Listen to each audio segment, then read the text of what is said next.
Bonjour et bienvenue dans le podcast d'Anastasie, un espace d'espoir, de partage et d'encouragement pour toutes les femmes qui vivent avec le VIH ou qui vivent avec une maladie qui bouleverse leur vie. Je suis Tatiana Chakunte, présidente fondatrice de l'association Anastasie.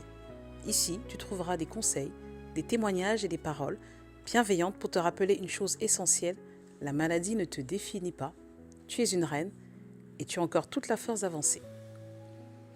Il y a un sujet fondamental que je veux aborder avec vous, la conscience de qui nous sommes.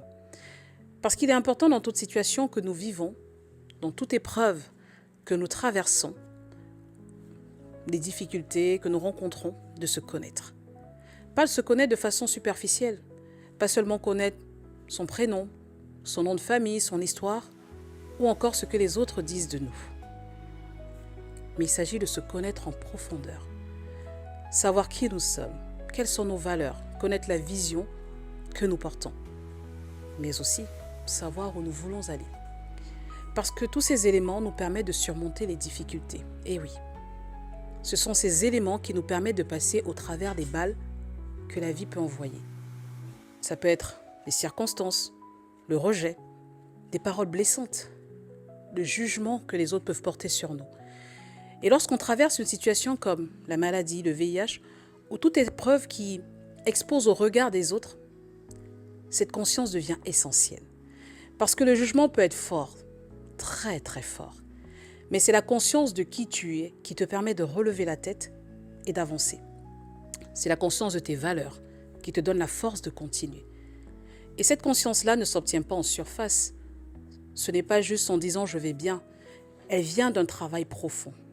Un travail intérieur, un face-à-face avec soi-même, une rencontre avec son identité. Il faut se demander, qui suis-je vraiment? Pourquoi suis-je ici? Quel est mon but? Quelle est ma mission? Qu'est-ce que je porte en moi? Pourquoi je suis née dans ce pays, ce continent, sous cette forme? Grande, petite, mince, ronde, noire, blanche, métisse, peu importe. Mais il est important de se poser toutes ces questions. Ce qui compte, c'est de savoir qui tu es. Parce que nous ne sommes pas nos erreurs. Nous ne sommes pas nos épreuves.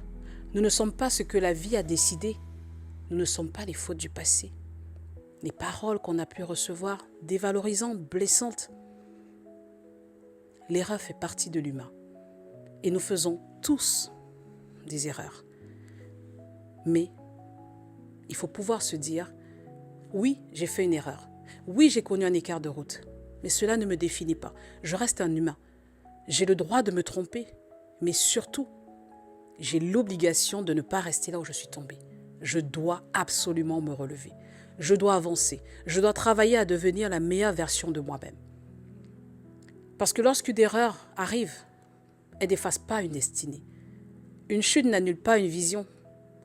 Certes, le monde jugera, le monde pointera toujours du doigt, mais si toi-même, tu refuses de t'auto-condamner, si tu refuses de saboter ta propre image, si tu refuses de t'enfermer dans la honte, alors tu restes libre. Et cette liberté vient de ta connaissance de soi. Parce que ne pas savoir qui l'on est ouvre la porte à la culpabilité, à la honte, au doute, à la peur, à toutes ces émotions que nous pouvons recevoir. Mais savoir qui l'on est ferme cette porte. Savoir qui on est nous libère. Même lorsqu'on a posé des actes qui ne sont pas forcément alignés avec nos valeurs. Même lorsqu'on a agi par ignorance, même lorsqu'on a subi une situation difficile, même lorsqu'un diagnostic dur s'est posé sur notre vie, cette conscience intérieure nous rappelle ceci. Je suis bien plus grande que ce que j'ai vécu. Je ne suis pas mon passé. Je ne suis pas ce qu'on dit de moi. Je suis une femme de valeur. Je suis une femme avec une destinée. Je suis une femme capable de se relever. Alors aujourd'hui, j'aimerais te laisser avec cette question. Qui es-tu vraiment?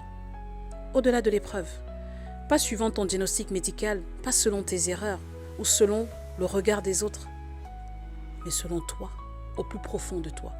Parce que lorsque tu arrives à répondre à cette question, plus rien ne peut te définir à ta place. Merci d'avoir écouté cet épisode du podcast d'Anastasie. Souviens-toi, la maladie ne définit pas qui tu es. Tu as en toi la force de continuer à avancer, de rayonner et de devenir la meilleure version de toi-même. Retrouvons-nous très bientôt pour un nouvel épisode avec encore plus de partage, de conseils et de témoignages inspirants. Tu es une reine, ne l'oublie jamais.